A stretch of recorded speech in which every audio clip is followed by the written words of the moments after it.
ஆகாஷ்வாணி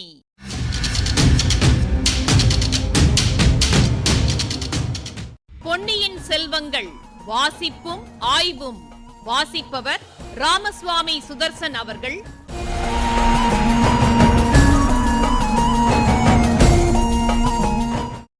மகாராஜாதிராஜ ராஜகம்பீர ராஜமார்த்தாண்ட ராஜகுலோத்துங்க ராஜகுலதிலக ஈரேழு 14 லோகத்தின் அதிபதி பாரா.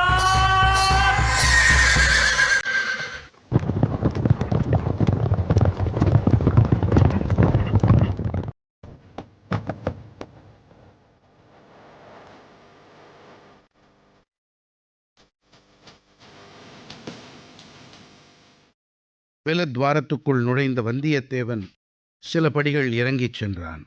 பிறகு சமதரையாக இருந்தது. மிக மிக லேசாக வெளிச்சம் தெரிந்தது. 10-15 அடி சென்றான். ஏதோ வண்டி சக்கரம் சுற்றுவது போல ஒரு சத்தம் கேட்டது.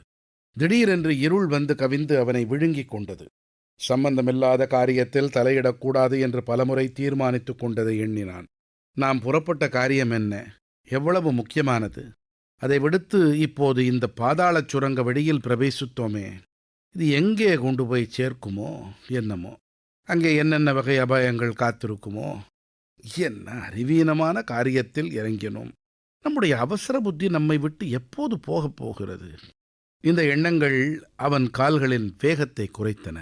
திரும்பி போய்விடலாம் என்று எண்ணி வந்த வழியே திரும்பினான்.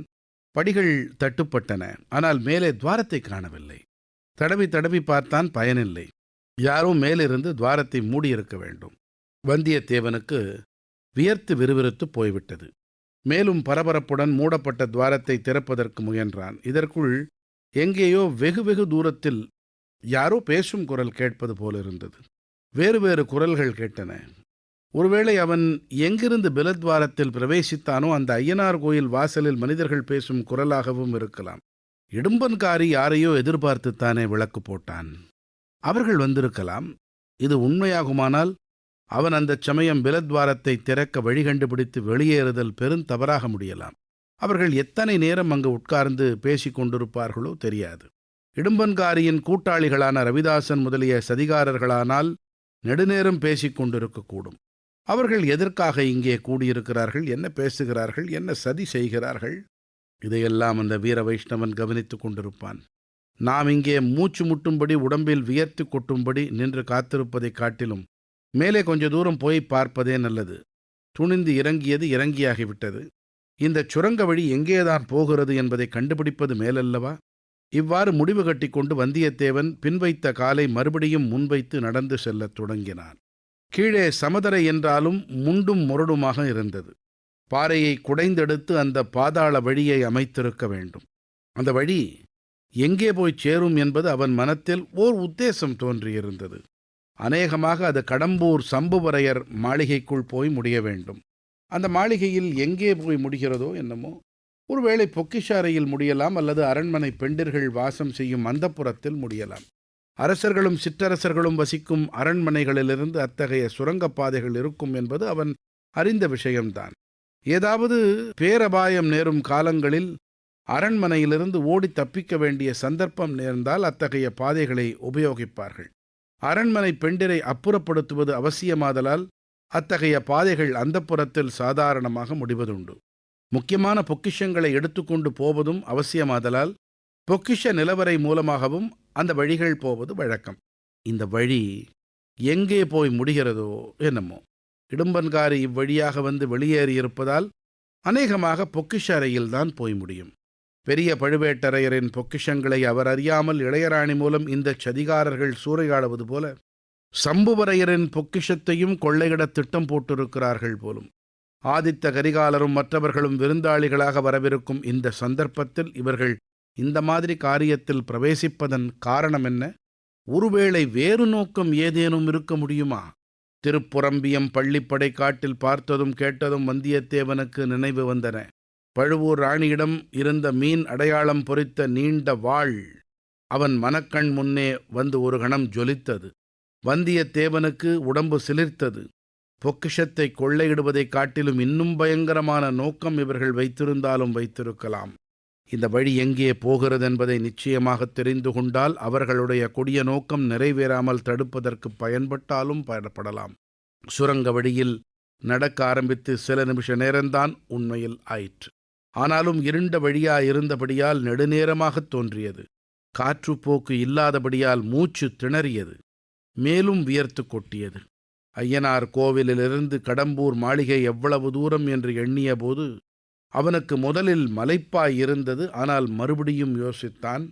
மாளிகையின் முன்வாசலிலிருந்து வளைந்தும் சுற்றியும் சென்ற தெருக்களின் வழியாகவும் பின்னர் காட்டுப்பாதைகளின் வழியாகவும் வந்தபடியால் அவ்வளவு தூரமாகத் தெரிந்தது. அரண்மனையின் பின்பகுதியிலிருந்து நேர் வழியாக வந்தால் ஐயனார் கோயில் அவ்வளவு தூரத்தில் இராது. வில்லிலிருந்து அம்பு விட்டால் போய் விழக்கூடிய தூரம்தான் இருக்கும். அது உண்மையானால் இதற்குள் அரண்மனை வெளிமதிலை அவன் நெருங்கி வந்திருக்க வேண்டுமே. ஆம், அப்படித்தான். மேலே எங்கிருந்தோ திடீரென்று வந்தியத்தேவன் மேல் குளிர்ந்த காற்று குப்பென்று அடித்தது. வியர்த்து விறுவிறுத்து மூர்ச்சையடையும் நிலைக்கு வந்திருந்த வந்தியத்தேவனுக்கு அந்த காற்று புத்துயிர் தந்தது. அண்ணாந்து பார்த்தான். உயரத்தில் வெகு தூரத்தில் சிறிது வெளிச்சம் தெரிந்தது. பேச்சுக்குரல்களும் கேட்டன. மதில் சுவரின் மேல் ஆங்காங்கு வீரர்கள் இருந்து காவல் புரிவதற்காக அமைத்த கொத்தளங்களில் அது ஒன்றாக இருக்க வேண்டும். அதன் வழியாக சுரங்கப்பாதையில் காற்று புகுவதற்கு ஏற்பாடு செய்திருக்க வேண்டும். ஆனால் காற்றுத்தான் புகலாமே தவிர மனிதர்கள் கீழே இறங்குவதற்கோ மேலே ஏறுவதற்கோ அங்கே வசதி ஒன்றுமில்லை என்பதையும் வந்தியத்தேவன் கண்டான். கடம்பூர் அரண்மனைக்குள் புகுந்து விட்டதென்ற எண்ணமும் மேலிருந்து வந்த அவன் மீது அடித்த குளிர்ந்த காற்றும் அவனுக்கு புத்துயிரை அளித்து புதிய உற்சாகத்தை உண்டு பண்ணின. சுரங்கப்பாதை போய்ச் சேரும் இடம் இனி சமீபத்திலேதான் இருக்க வேண்டும். அது பொக்கிஷ நிலவரையாயிருக்குமா?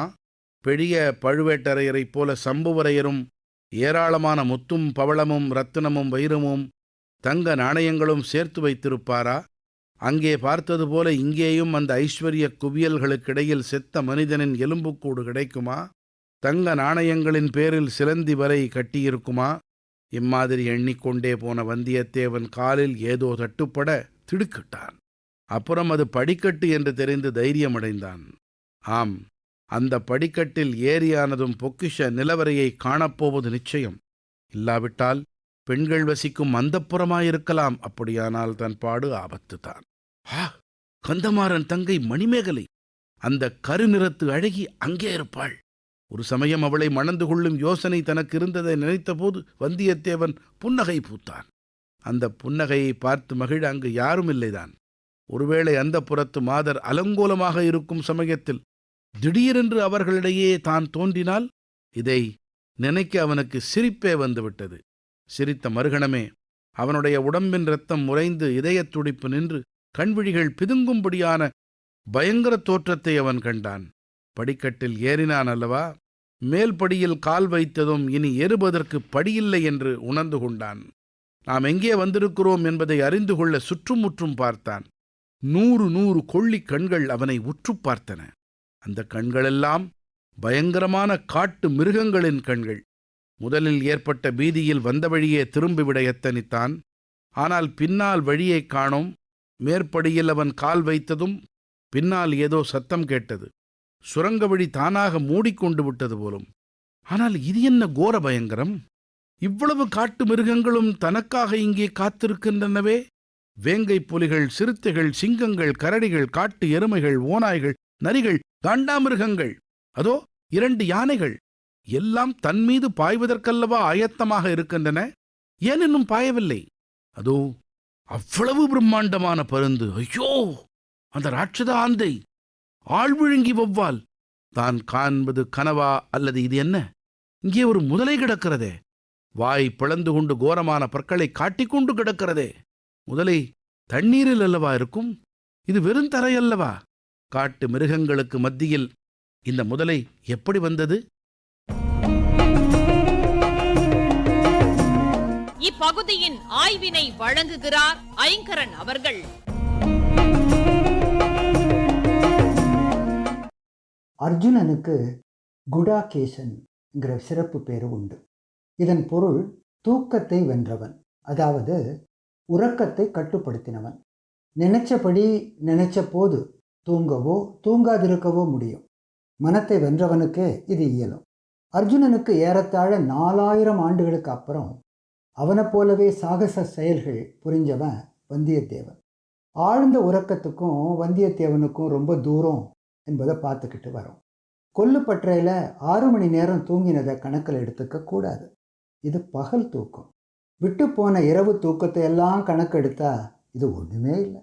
ஆழ்வார்க்கடியானின் மர்மமான போக்கு, கடம்பூர் நடுநிசி கூட்டம், குழந்தையில் பார்த்த பெண் நந்தினி இருவர் பற்றின ஒப்பீடு சேந்தன் அமுதன் வீட்டில், பாழ் மண்டபத்தில் ரவிதாசனின் கொலை முயற்சியிலிருந்து தப்பிச்சது, நள்ளிரவு பூங்குழலின் காதலர்களை பார்க்க போனது, இலங்கை மாதோட்ட சிறைச்சாலையில் பூனை போய் திருமலை வந்த அனுபவம், அனுராதபுரத்து வீதியிலேயும் மகாசேனர் மாளிகையிலும் நடந்த கொலை முயற்சிகளிலிருந்து தப்பின பயங்கர அனுபவம், நடுக்கடல்ல இயற்கை சீற்றம், கோடிக்கரையில் ரவிதாசனின் நடமாட்டம், பழையாறைக்கு வர்ற வழியில் வாழும் கையுமா நந்தினி, இப்படி பல வகைகளில் தூக்கத்தை இழந்திருந்தான். பழையாறையிலிருந்து புறப்பட்டவன் வானதியின் பல்லக்கை தொடர்ந்து போய் எதிர்பாராத விதமாக மதுராந்தகரை கவனித்து அவரையும் காண முடியாமல் ஒரு குழந்தைக்கு துணையாக நின்று சதிகாரர்களிடையே சிக்கி பூசாரிணியின் தயவால் உயிரோடு கட்டுண்டு பின்னர் விடுபட்டு கொள்ளட வெள்ளத்தில் எல்லாத்தையும் தொலைச்சிட்டு ஆழ்வார்க்கடியானின் வாத திறமையெல்லாம் கொஞ்சம் பணம் சம்பாதிச்சு குதிரை வாங்கி தடைப்பட்ட பயணத்தை தொடர பார்க்குறான். இந்த ஐயனார் கோவில்லையாவது ஓய்வெடுக்கலாம்னு பார்த்தா அவன் வருகைக்காகவே காத்திருந்த மாதிரி பரபரப்பான சூழ்நிலை உருவாயிடுச்சு. தஞ்சாவூரோ கடம்பூரோ பாதாள சுரங்க வழி அப்படின்னா நிச்சயம் 2 நுழைவு இருக்கும். உள்ளே வந்த மாதிரி வெளியே போகவும் முடியும், துணிச்சல் இருந்தால். அது நிறையவே இருக்குது. பின் வச்ச காலை முன் வச்சு நடக்கிறான். சுரங்கப்பாதை எல்லாம் தான் இருக்கும். இந்த பகுதியில் வந்திருக்கிற கோட்டை கொத்தளம்ங்கிற தொடரை ஆராய்வோம். கோட்டை மதில்களில் இருந்து சற்று துருத்திக்கிட்டு இருக்கிற மாதிரி உயர்ந்த மேடை போல அமைக்கப்பட்ட பாதுகாப்பு அரண். இங்கே இருந்தபடி பகைவர்களை கண்காணிச்சாங்க. நெருங்கி வரும்போது எதிர் தாக்குதல் நடத்தினாங்க. படைக்கருவிகள் தாங்கி காக்கும் வேலையை செய்ய அமைக்கப்பட்ட இந்த பகுதி தான் கொத்தளம். ஆயுதங்கள் குவிஞ்சு கிடக்கும் கீழ் அறைகளில் சிறு சாளரங்கள் அமைச்சு அதன் வழியாக வெளியிடத்தை கண்காணிச்சாங்க. எதிரிகளின் முற்றுகையை முறியடிக்க இதெல்லாம் சிறந்த ஏற்பாடுகள். சரி, ஆழ்வார்க்கடியானுக்கும் தூக்கம் வராதா? வராது. காரணம் மனக்கட்டுப்பாடு. வல்லவரையனுக்கு வரவே வராது. ஏன்னா உழைப்பு தான் ஓய்வு அவனுக்கு.